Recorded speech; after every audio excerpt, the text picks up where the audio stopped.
Hello, good morning to everyone. Today in this video, I'll tell you what would be the best app to clear cache on Android. See here, first of all, I want to tell you this. The cache management on Android mobiles are automatic. Means whenever the system needs to clear the junk files or the cache files, Android do it automatically. If you want to do it manually, what you can do is you can just click on your Android phone setting, then click on apps, then click on any app you want and click on storage and cache and clear cache.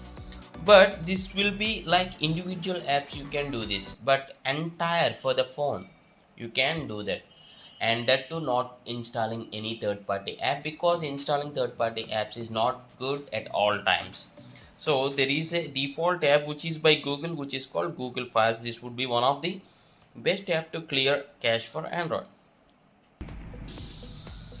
Yeah, once you open the Google Files app, click on these three dots at top left and use this option called clean.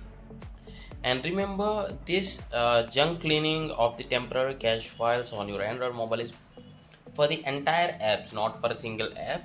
You can just hit this clean button and see here, clear temporary app files. This is what is mentioned.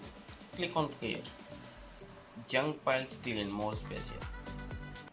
So this is how you can just clear the temporary cache files on your Android mobile. It is better to not install any third-party app. If you want, you can search here. I hope you like this video. If it is informative, please do hit a like, and thanks for watching. Have a nice day.